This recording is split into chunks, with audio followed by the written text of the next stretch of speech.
नमस्कार. एन7 news voice मध्ये आपल्या सर्वांचे मनपूर्वक स्वागत आहे. बघूया नागपूरच्या घडामोडीमध्ये आजची एक विशेष बातमी.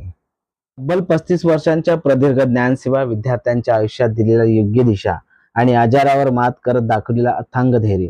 भारतीय कृषी विद्यालय आणि ज्युनियर कॉलेज झिंगाबाई टाकळी येथील वरिष्ठ शिक्षिका दीपिका देवेंद्र धोबडे यांच्या सेवापूर्तीचा निरोप समारंभ नुकताच अत्यंत उत्साह आणि भावपूर्ण वातावरणात पार पडला.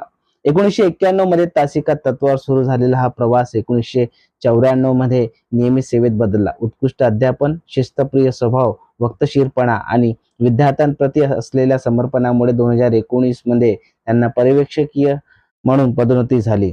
सर्वात प्रेरणादायी बाब म्हणजे 2009 मध्ये कॅन्सर सारख्या गंभीर आजारावर यशस्वी मात करूनही त्यांनी आपली अध्यापन सेवा अखंडपणे सुरू ठेवली आणि प्रत्येकासमोर एक अनोखा आदर्श निर्माण केला. संस्थेचे अध्यक्ष बाळासाहेब पन्नासे यांच्या हस्ते त्यांना शाल शिरपत देऊन सन्मानित करण्यात आले.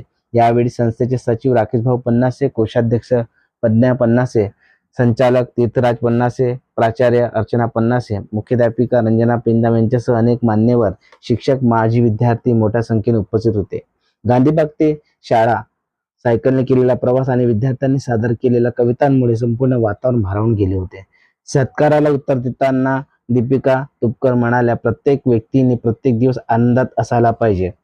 कार्यक्रम नेटके संचालन मनोज महल्ले यांनी केले. आभार पर्यवेक्षक विनोद पवार यांनी मानले.